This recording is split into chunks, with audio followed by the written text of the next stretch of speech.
All right, everyone. Good afternoon. Thank you for joining us. My name is Jake Vanderlinden. With me today, I have Josh Hutchings. He's going to be helping me moderate this Alexandria training workshop that we're going to be putting on about our Alexandria search and patron interfaces. Now, as we get started today, the first thing that I do want to address is how you're going to be interacting with us through our webinar today. So really fast, across either the top or the bottom of your screen, you should see a Zoom meeting control panel. It's going to have a couple of tools for things like Q&A, polling questions, things along those lines. You're going to want to go ahead and use the Q&A button down there to get in touch with us. We do have the chats currently disabled. We're just going to kind of take questions all throughout our training today. We'll address some of those during each section. We're also going to be addressing those in just kind of a general Q&A format at the end of our training, just to kind of sum up and get everybody's questions answered as quickly as we can. With that, we are going to be looking for as much feedback as we can. There's going to be a survey that comes out following our training that'll just give you a little bit of an opportunity to let us know, what you found it interesting, what you need to know a little bit more about and even, what else we could do for you going into the future with additional training resources here. So we're going to get started here about 1 minute, just give everybody else a quick chance to join us and get signed up here. We do have quite a few people with us today, and we're really excited to do a fun webinar. So everything today is going to be focusing on just kind of getting you introduced into the patron interfaces and the researcher and search portions of Alexandria. There are a whole lot of cool tools. This is going to be the first in a 3-part series. So look forward to next month. We're going to be covering Explorer Builder, preferences and settings, and some of the good stuff that's going to be set up in the background to make this work the way that you want it to. And then in December, we're going to be looking at doing things around slideshows, maps, research, or other tools along those lines. And we're just really going to kind of try to take it end to end over the next couple of months and give you guys a full insight into Alexandria's Researcher and all of our patron facing tools. Okay, really excited for this one. It should be a whole lot of fun. Now, as I mentioned, pardon me. As I mentioned, it's myself and Josh Hutchings that are going to be working with you today. Josh is going to be working on the Q&A and getting things through that way, as well as firing off our poll as soon as we're ready for that one. And to kind of let you know what we're going to be looking at today, as I mentioned, this is the first in a 3-part series. So we're going to start off with just kind of some of the most commonly used tools: patron status, searching, and our Scout and mobile interfaces. These are some really great tools that you have available in your Alexandria version 7 program. And there's a lot of fun stuff that we can do with it. So let's see here. If you guys are ready to get started, I am as well. We're going to go ahead and kill the video. Let's make sure that you guys can focus on the training today. There we go. And then we're going to go ahead and jump right into our patron status section. So if you guys weren't aware, with Alexandria version 7, you do have a full patron status section. Oop, let me close a couple of windows here really quick. There we go. You do have an entire patron status section, which is where your students, your visitors, anybody coming to make use of your collection can actually log in and see what's going on with their account, their current address, contact information. If you've got your settings and preferences set up properly, they even have the ability to go in there and update usernames, passwords, and control some of the items and information in their account.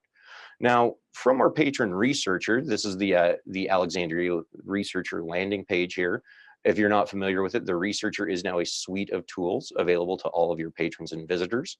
So, keep in mind, this is a fully customizable part of the program, and we're going to be talking more about the Researcher in whole over the next couple of months.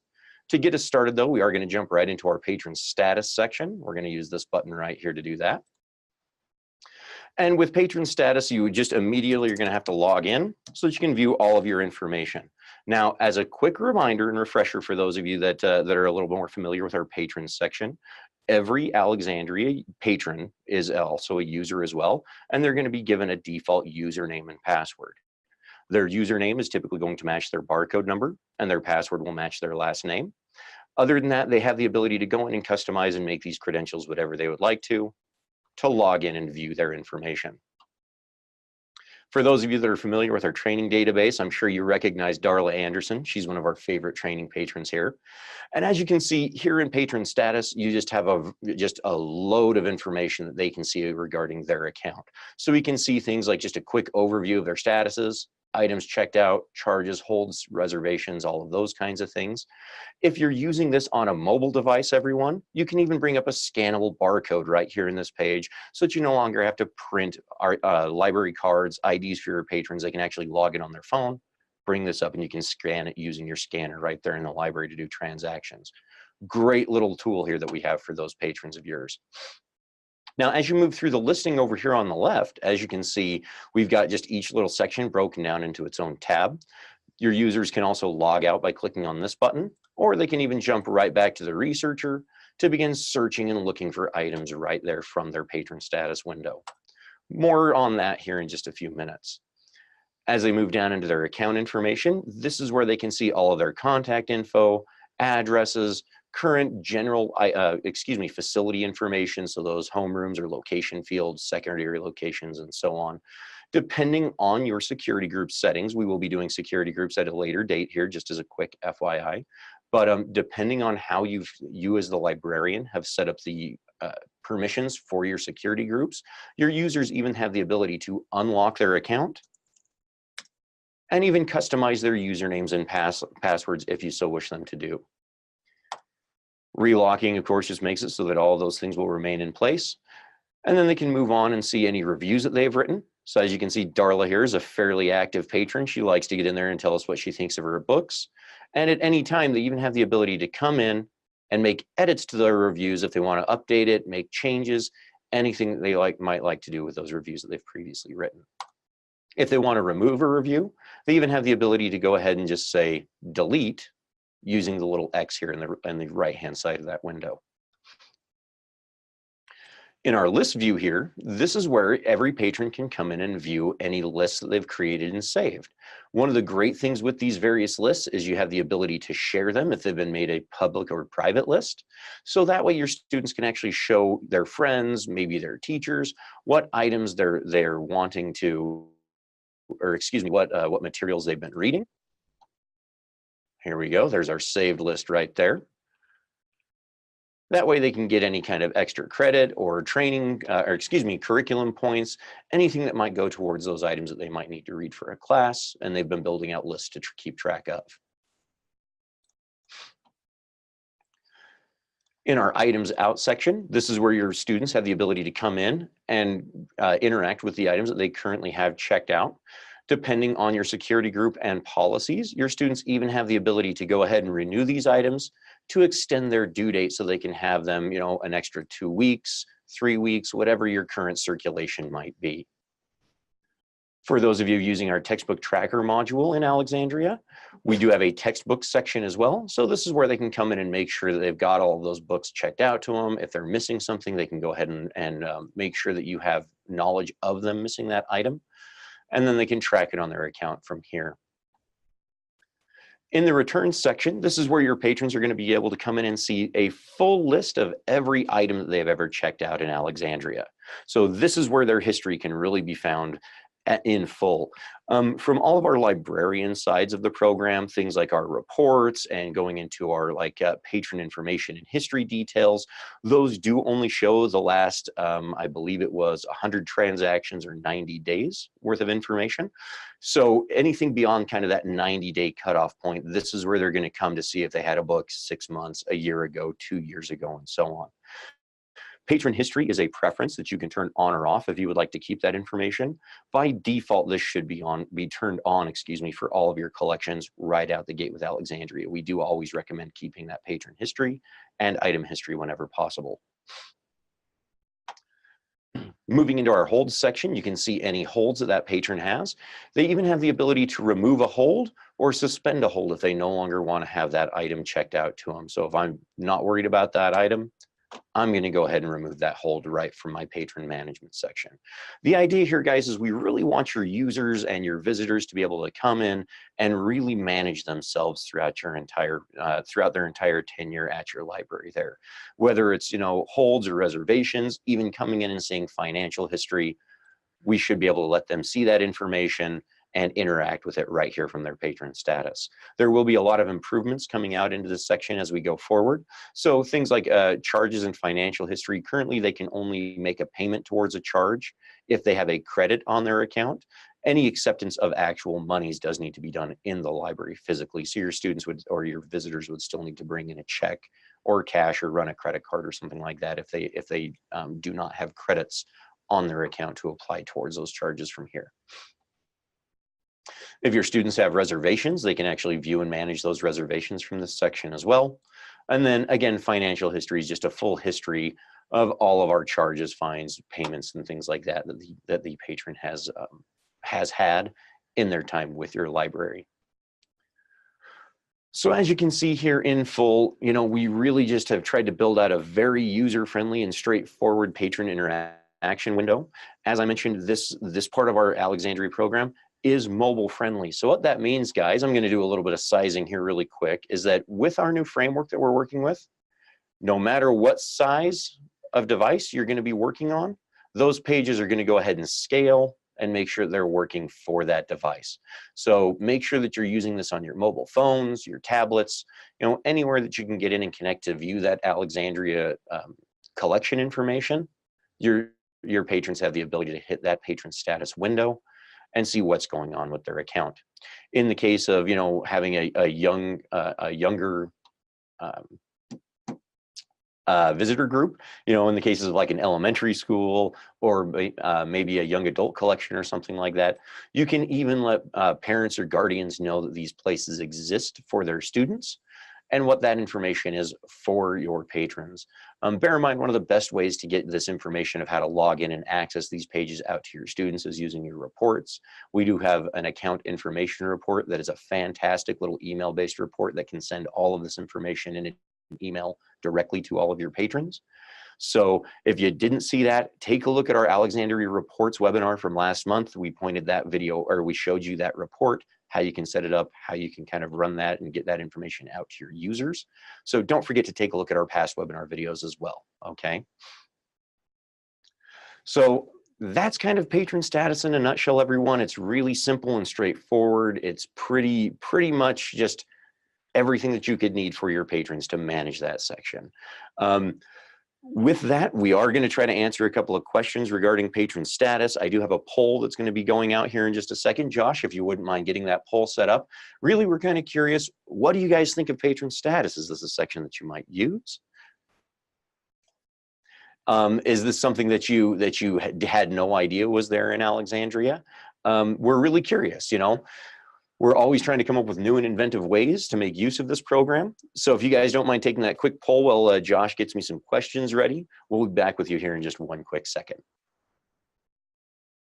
All right, well, thank you everyone for taking that poll. So the first question that we had is, sorry, could you say that again one more time, Josh? Yes, so our first question was from Karen Fredrickson. Karen wants to know, where's the scroll bar when the window is made smaller? So if you could give her some info on that. Oh yeah, absolutely. So Karen, oops, sorry about that. Mac corners can kind of throw you off sometimes. There we go. So Karen, when you're resizing those windows, it does kind of take it a second, but you can see there's a scroll bar here on the left-hand side, or pardon me, right-hand side. And if you get too narrow, it'll give you one across the bottom as well. So all of those things will just kind of become available as the sizing dictates that they're needed. On mobile devices and stuff like that, it should just auto size and fit your window exactly as is for the actual scaling. So great question. And if you ever have problems seeing that sizing or finding those scroll bars, definitely let our tech support know so they can get in there and take a look at those windows with you. Okay. Wonderful. So Josh, this one's a two-parter, right? Yes, yeah, but this is from Patricia Cotter. Patricia is inquiring as to how lists can be shared for people. Is it public? When it's made public, is it visible just to the patron when they log into their status screen, or is the list available to other people? And also she wants to know, can she create lists and share them with specific groups, say such as a policy group? Oh, excellent, excellent. So Patricia, I'm going to kind of take a second here with your question, because when you've got your lists, and I do want to kind of talk about list creation when we get into search. So we're going to talk about private and public at that time. Okay. But once a list is created, if it is a private list only, then it's only going to be able to be seen by that user from their user information account, or with a direct share link that they can get, you know, by using their share list feature right here. Now, with public lists, on the other hand, public lists, you're going to want to create those in the case of like maybe building an Explorer panel button or something like that around the list so that you can show those materials to anybody viewing your collection, regardless as to whether or not they're logged in. That is kind of the trick with your private lists, is anybody that shares a private list with you, you will have to log in so that Alexandria can recognize that list has been shared with you directly. Now, as far as creating a private list and sharing it out with people via policy, this is something that you could do with an email-based report. So for instance, when you've got that list and you grab that share list information, right? You can then go ahead and actually set that up in an Alexandria report with an email link to a specific policy group of individuals. So it's not going to be a direct one-to-one share through your researcher system, but it is something that you can do through Alexandria to make sure that only the appropriate users get access to that list when needed. So more on private and public here in just a second when we talk searching, but great questions about our patron status section, guys. I'm really excited to hear that you guys are going to be getting in here and possibly using this more in the future. And again, you know, bear in mind, if you have any questions, need any help with these sections, if your students have anything that might need to, you know, be brought into this section, definitely let us know, because we're always looking to make improvements to our Alexandria program here. All right, wonderful. So keep the questions coming in, everyone. If you have any other questions about patron status, go ahead and shoot those in, and we'll get to them a little bit later on during our training.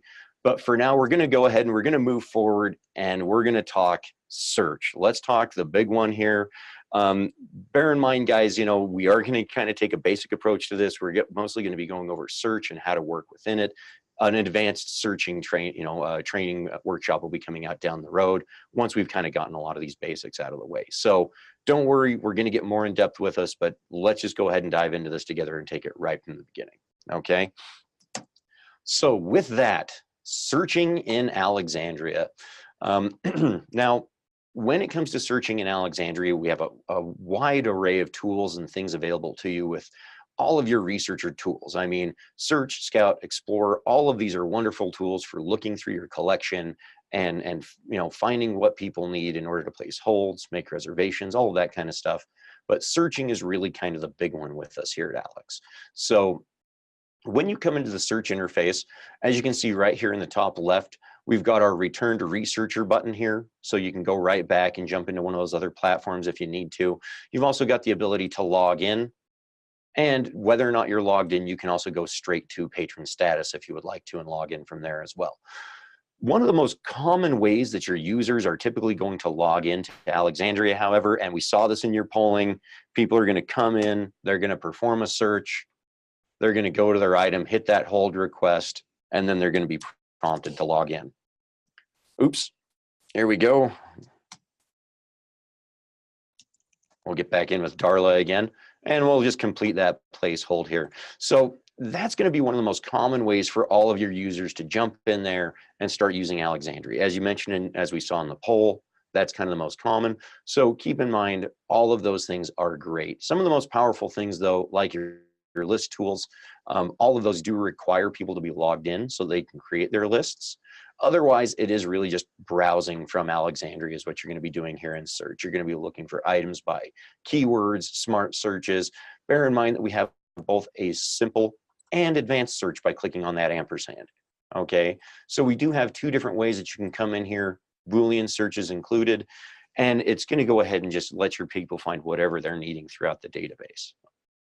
For instance, we might need something like, say, you know what, let's go with a call number. There we go. I want all of my fiction books by author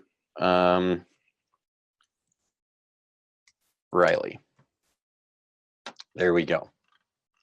Okay, so advanced searching is a great tool, very user-friendly for those of you that are more familiar with that type of search style.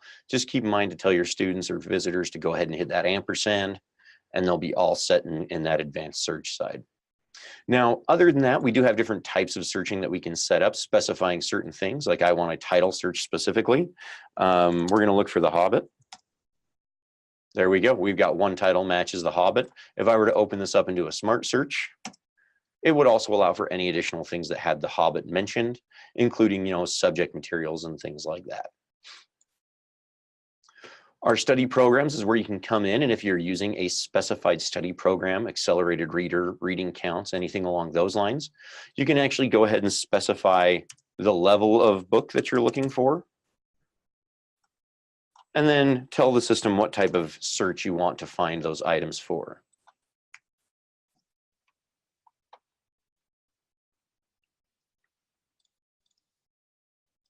Keep in mind, once a search has been performed, you can always use the X button here to the right-hand side to go ahead and clear out that search and reset you back to the very beginning. You will always remain logged into the program while you're navigating here throughout the search section. So, keep in mind there is a preference, everyone, to force your patrons or your visitors to log in before they can actually access the researcher. If you do enable that, it's just going to basically get you in place so that your patrons and visitors can use all of the tools before they ever even perform any type of search. So options are definitely there for how you want your visitors to come in and interact with different parts of the researcher, including, mobile and scout and everything else as well. Media and genre searching is also in place here, so you can go ahead and actually use your filtering tools from here. Bear in mind, if you do see medium types that you need to do some cleanup with, we'll be talking more about those in future webinars, going over some of your other tools and preferences like authority control and things along those lines. Now, once you've gone ahead and performed a search, you do get additional tools within your Alexandria program to see more information. There are limitations. So as you can see here, if we look on the right, our initial search result is going to cap at 50. You can increase this up to 100 search results with more increases coming in the future. But at any time, if you hit your search result limit, you can always use that Find More button to go ahead and see additional search results around that criteria. Beyond your search results options, you also have filtering and sharing tools, as you can see over here on the left-hand side of the window. This button right here is the share search result list. So bear in mind, you can build a search string. If you want to build a button that you could put into your Alexandria Explorer builder, you go ahead and copy your search string right here to build a button around this specific type of search. You can also put the URL search in an email and send that out to anybody using your Alexandria report tools. The print option is a way of just getting a quick list depending on the order according to what you've set up in your window. So Alexandria would like being able to create lists and print and share information. So you're going to find all of those tools for both the entire listing option and your items here in your search section. If you want to add all of the items here seen into a list, you can go ahead and click Add All to a List and tell the system what you want. We'll just drop those in my default list for now for Darla.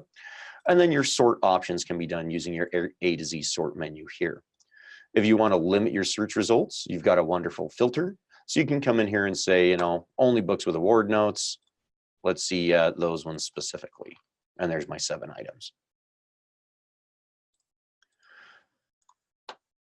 All of these tools are just ways for your students to really refine down and see exactly what they want to right there in a nutshell. Once they've got the items selected, they do have additional tools, things like tags, additional item information, and so on.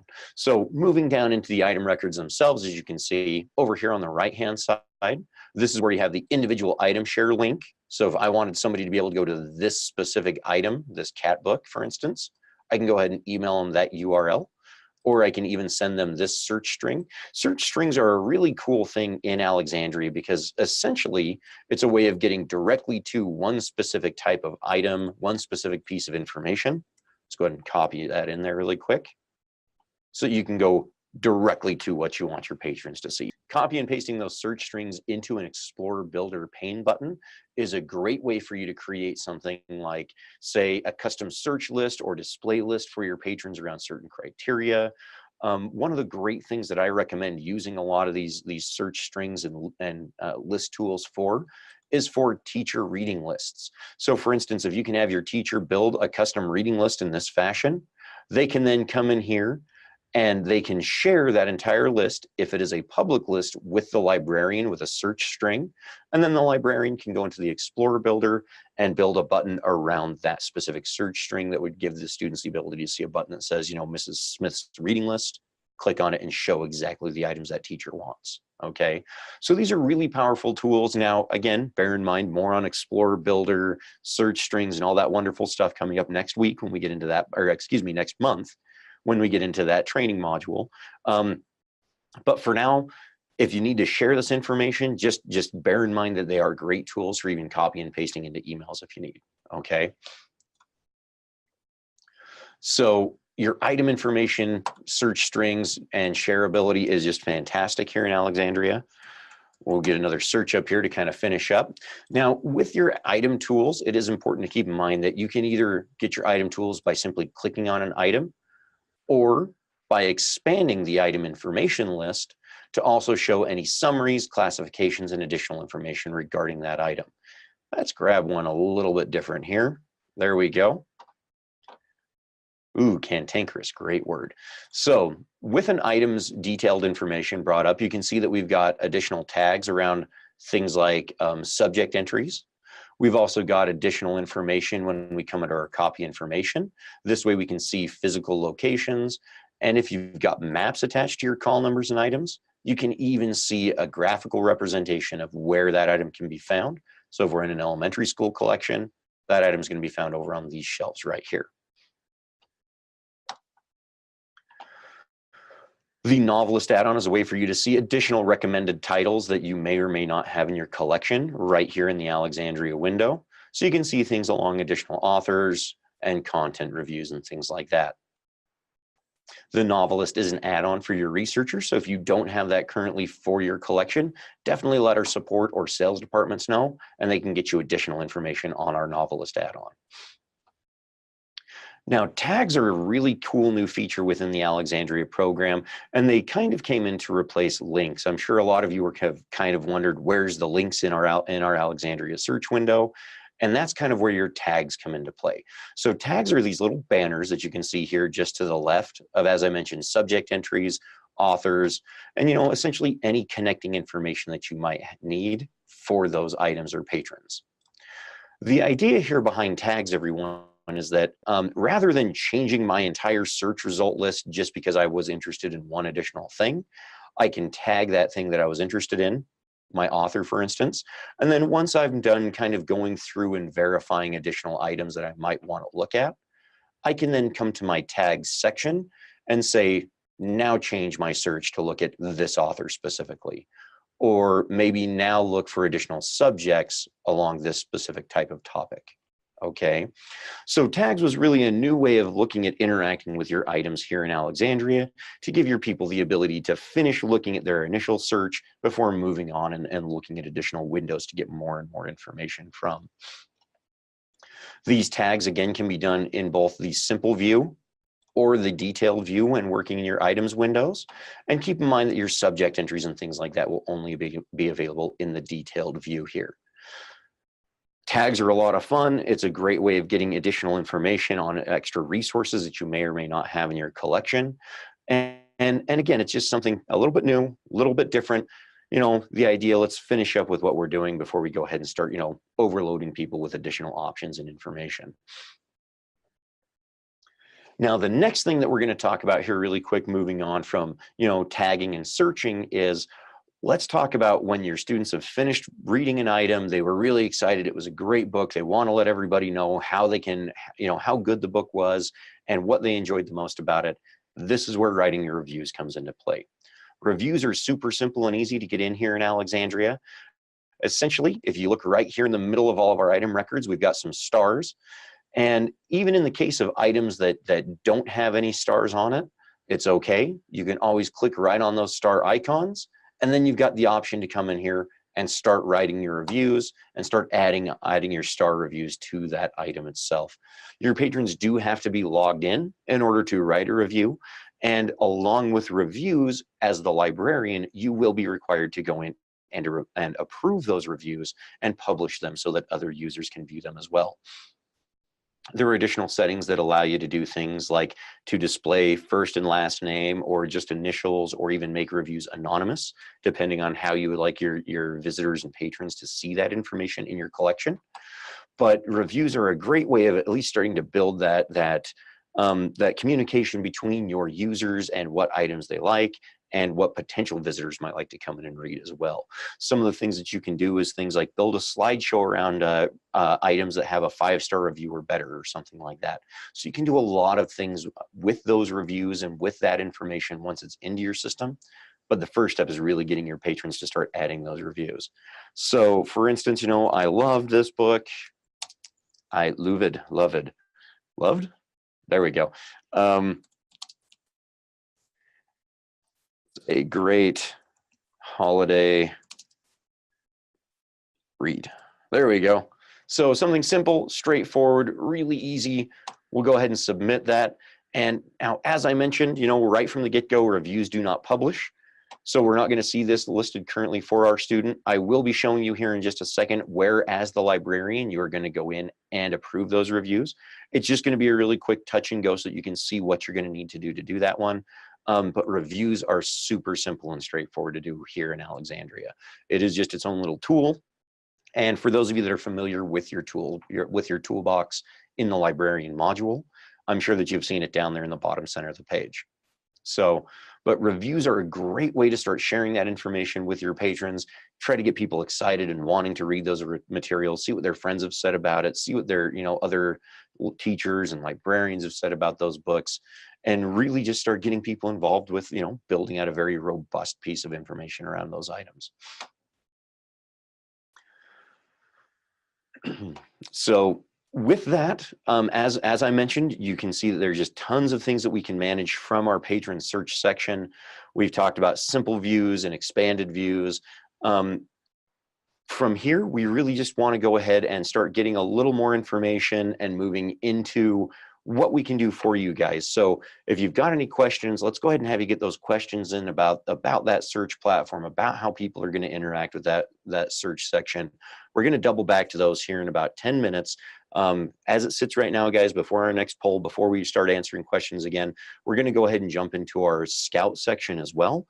And we're going to talk about how you can, you know, kind of do this same functionality, log in, place holds, see availability in that new Scout view, as well as our mobile view, and get you a little bit familiar with that. So bear with us one second. We're going to jump over to those sections. And then as we get into those, we are going to touch on where to go in and approve reviews right before we kind of wrap up and get into the last part of our training today. All right. Pardon me one second. Quick drink here, everyone. Thank you. All right. So as I mentioned, Alexandria Scout, this is for those of you that remember Scout in version 6, this is our new and improved Scout. Alexandria Scout has also become kind of our mobile search platform because, you know, just like with that patron status window, this part of the program sizes and scales to be viewable on any size device that you might be using. So again, you know, in the interim, especially with your iPhones, with your Samsung Galaxies, your iPads, any tablet device that you might have, I definitely recommend making use of our Scout section. We do have a couple of different layout options. So this is our professional view. If you want to have something a little bit more fun, we've got a pardon me. We've also got a bubbly ocean view that you can go in there that has a few extra little graphics and things like that that go on with it. But this part of the program is really meant to be user friendly with those mobile devices and you know, smaller type of browsing devices. So with regards to the Scout, it's basically a simple search or a smart search layout is all that you have. There is no advanced or anything like that. Scout initially was directed towards our younger audiences. So if we come in here and do a search, everything's going to lay out in very large images. You can see that it is just a scroll down view. So on any of your touch type devices, you just touch and swipe and you can scroll right through that listing. Now I am going to go ahead and turn on one quick feature here. So when you come up to your menu in the upper left-hand corner of your Scout, this is where you have the ability to log in. You can see statuses and availabilities. I recommend turning on this show out feature because that's going to be able to enable the additional options for seeing things like coloration around items that aren't available. So for instance, our cat book here is currently checked out to Darla. I can see that because it's bordered in red here around my item. If I click on it, I can then see that it does say out in the upper right-hand corner here. But if I want to place a hold on that item and make sure I get it next, I can go ahead and click on place hold. Well, I am going to have to log in with Darla here really fast. There we go. And we'll make sure to place our hold on that item. It's okay. We saw it. We know that we've got that item checked out too. We just don't want to lose it. So, but as I mentioned, anything with that red border does show out. You can still place holds once logged in. Anything that you see with a gold border, so our item right here, our saber-tooth cat book, gold borders mean these are books that are ebooks or online resources. So from here, you would want to go ahead and pull this item up in the search portion of the program so that you can click on those additional links and go directly to viewing that item in your online catalog. So coloration and bordering is really how you're going to get that initial difference between item availability in your researcher here. Again, red borders for out, gold borders for online materials. And then other than that, you're going to get just very large images and very concise text and information when viewing those. In the case of maps, you also have the ability to view your map right here from the Scout option as well. So keep in mind, everyone, if you're not familiar with maps, if you don't have maps in your Alexandria system, don't worry. We're going to be covering those during our preferences and some cataloging training that we're going to be doing here in the next couple of months. So we're going to be showing you ways of getting all of these features tied into your Alexandria program so that you can use all these features and make sure that your students know or your visitors know exactly where to go to find those materials. When you're in this view as well, you have the ability to come in here and do things like make larger and smaller item images. So if I want to see a slightly bigger image, I can go ahead and shrink it down, or I can grow it as needed. So that way, you know, if I'm really dealing with young kids and I need to be sure to see that item image really large, we can go ahead and expand that window out to see more options in there. But again, bear in mind, everyone, this window does scale. As you can see, we shrink it down. We've got 2 items and we can scroll down. It's going to go ahead and change formatting, open our window back up, and we can go ahead and get more search results across the top of that window there. So as you can see, there's tons of useful things that you can do with the Alexandria Scout module, pardon me. And it's just a really great mobile tool to get in there, browse the catalog, get your patrons interacting with Alexandria, placing their items on hold, everything they need to do. Search will be getting an update into this new framework here in the near future. So look forward to seeing these changes in Scout with the sizing and additional features there as well. As you know, we move forward with a lot of our changes in Alexandria, you're going to see a lot of implementation done initially here on the patron search researcher side of the program, and then those things will just start cascading more and more into the librarian side of the program as well. So lots of fun things coming out with Alexandria here in the next little bit.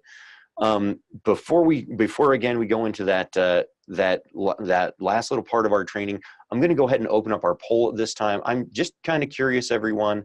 What do you think about Scout? What do you think about search, some of the new tools and features, holds, reservations, logging in? So we're going to go ahead and open that up. Once we've got that done, we are going to take a minute. And as I mentioned, we're going to go look at the librarian side to see where you're going to accept all of those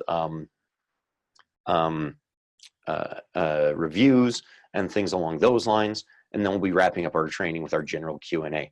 So here we go. Let's go ahead and get that poll open. And we'll be right back with you guys if you want to go ahead and fill that out while we're looking at these questions really quick. So 1 minute. Excellent. Thank you guys so much for getting us that information. I love seeing that kind of detail come in, and it's good to know that we're working in the right direction here. So now, as I mentioned, before we get into that last part of our Q&A, we are going to take a quick little sidestep here into our Alexandria tools section. So I'm just going to do some direct navigation. For those of you that aren't aware of this, you're going to see a neat little trick here. Bear in mind that if you ever go to / and a specific part of the Alexandria program, you can log right into that section and go ahead and get right to work on whatever you're looking for. Now, for those of you that kind of recognize circulation a little bit more so, it's all right. Our toolbox is just over there on the left. Now, here in our tools section, as you can see, this is where we've got our reviews button. Okay, you're going to find that over here, management side, bottom left corner. All right. Now, one thing to keep in mind with everybody here is that When it comes to Alexandria tools, the upper portion here are really the librarian tools, reporting, changing information with utilities, importing, exporting, all that kind of stuff. The management tools down here at the bottom are really the tools that are going to be used for building out all of those extra features within your Alexandria Researcher and search platform. So you see right here, there's our Explorer Builder. If you're a little bit curious, go ahead and click on it when you get back to your workstation there. For now, just bear in mind that's next month's topic. But we're going to go ahead and jump in here to reviews really fast.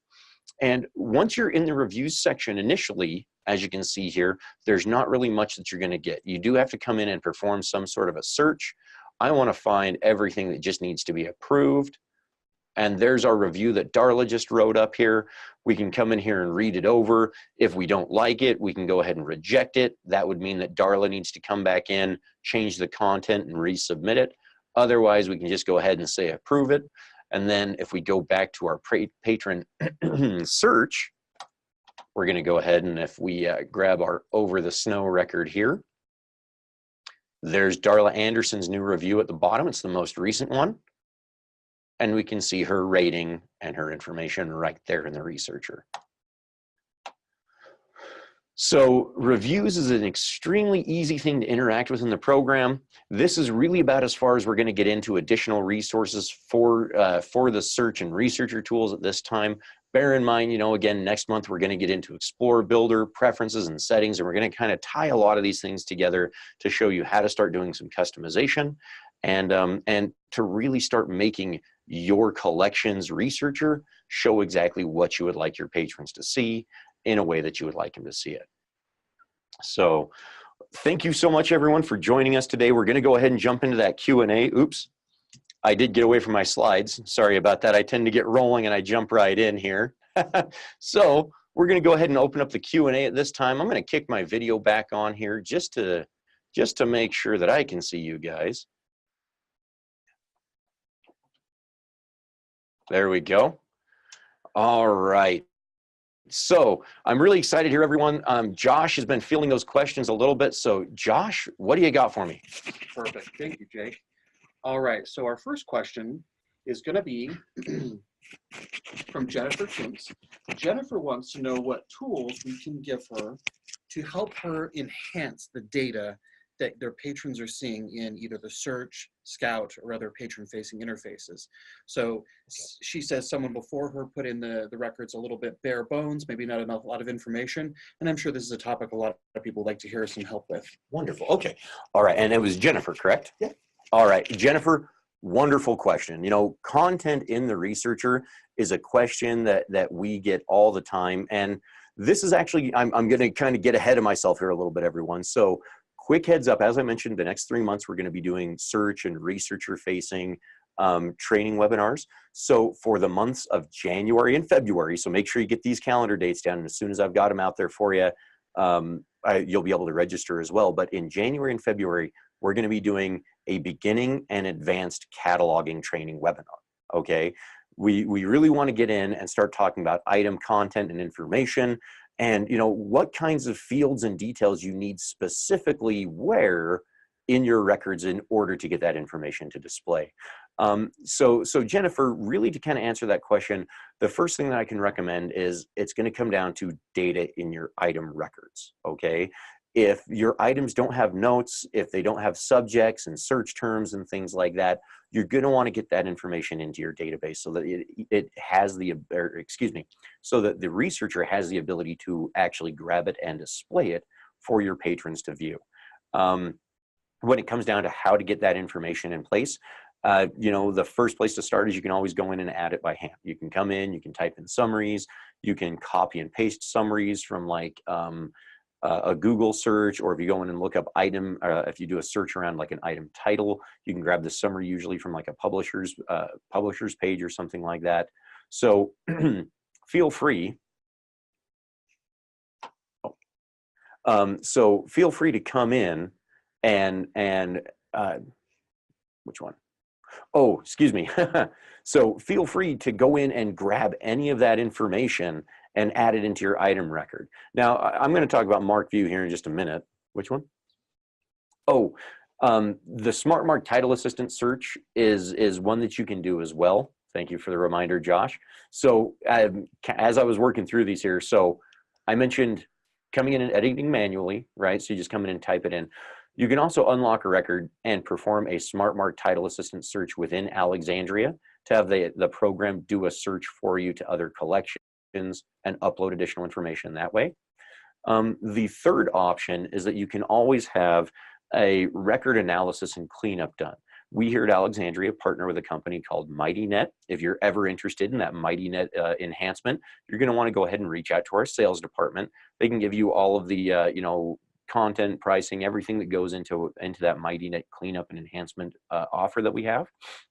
And essentially, what that MightyNet group would do is they would go in and add all of the content that you need. You can be extremely specific. You can tell them, I need my call numbers to look a certain way. I need specific study programs or reading level information. You can even tell them exactly where you want information to exist, series information in your 830 fields and things along those lines. So you can get very specific. Those companies will then do that data enhancement for you off of a copy of your database records.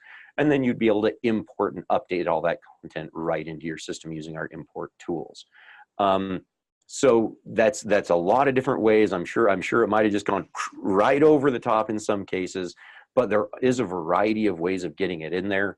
But in the end, Jennifer, it really is just as simple as getting that data into your item records in some fashion so the information can then be displayed on the researcher. That's the short version, okay? Excellent question, though. Great question. Josh, what do we got next? And Jennifer did say thank you. That's very helpful. Oh, you're very welcome, Jennifer. All right. So our next question is from Patricia Cotter. She wants to know a little bit more about the sneak peek icon. So maybe you could give us a really quick peek into like how to get that into a record so it shows for patrons in the search interface. Yeah, absolutely. So Patricia, initially, Sneak Peek is a purchased add-on with Alexandria. It's an extra feature that you would initially get within the program. Pardon me one second. Excuse me. Sorry, everyone.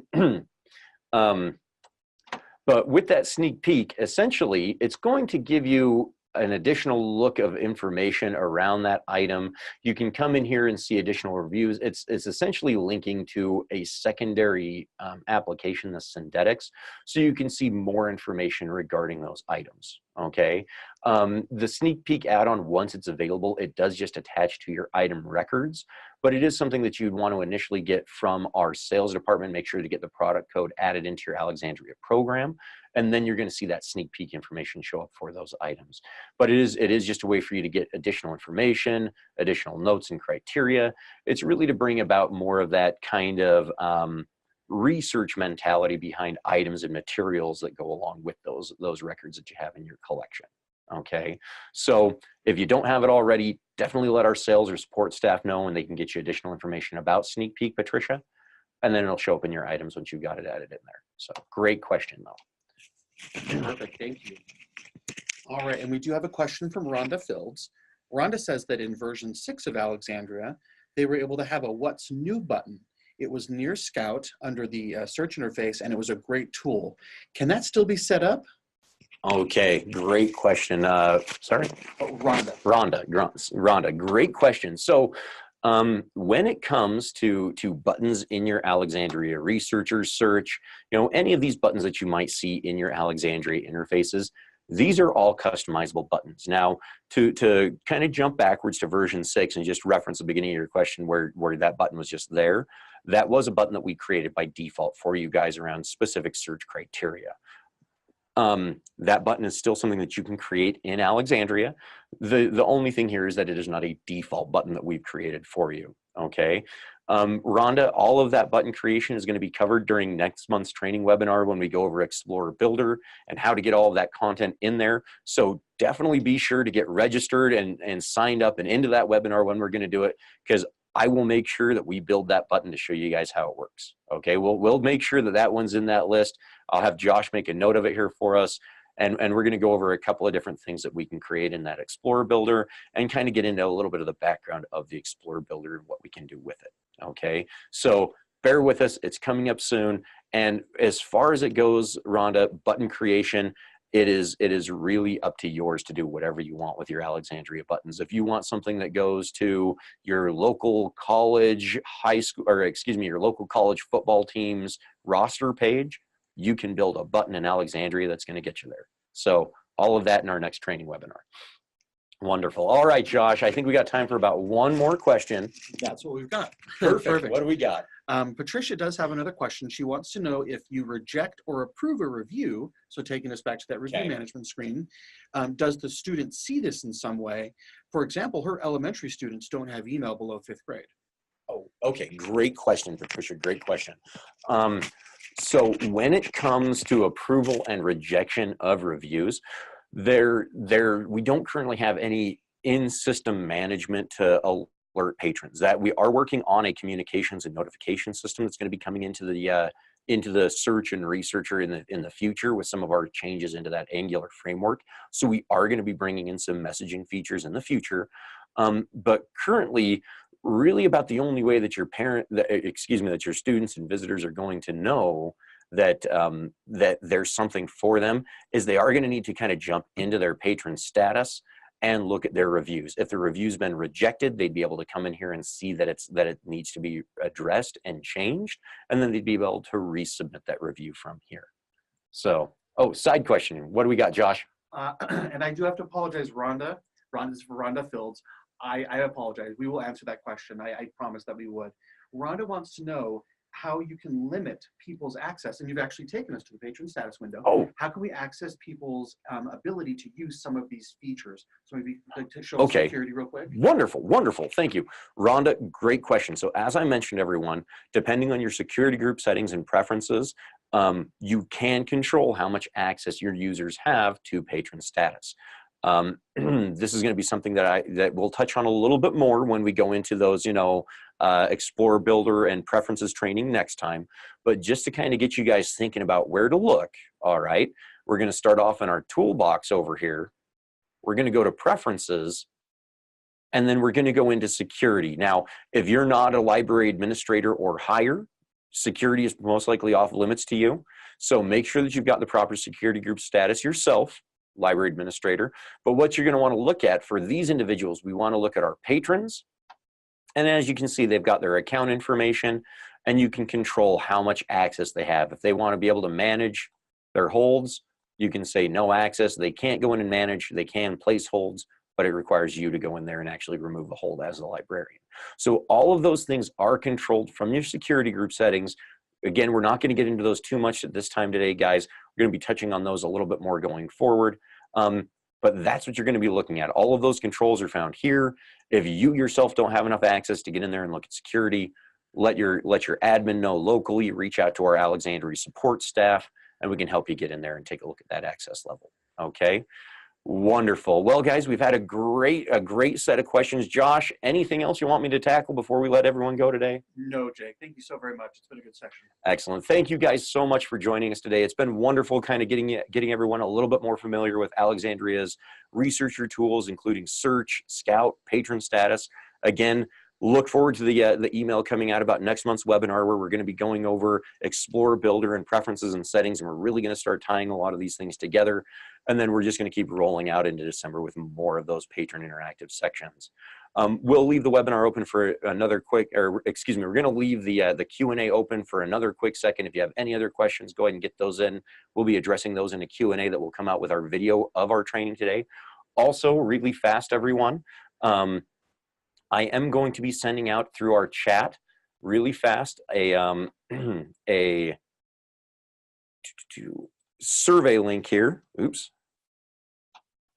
So if you wouldn't mind taking our survey, we are always excited to hear from you guys and know what we can give you to help you out with your Alexandria experience. Again, my name is Jake Vanderlinden. With me today is Josh Hutchings, my wonderful moderator. Thank you so much, everyone. We really appreciate you guys joining us today, and we look forward to seeing you in our next Alexandria training workshop. Have a great rest of your day and a happy Halloween. Ooh. Take care, everyone.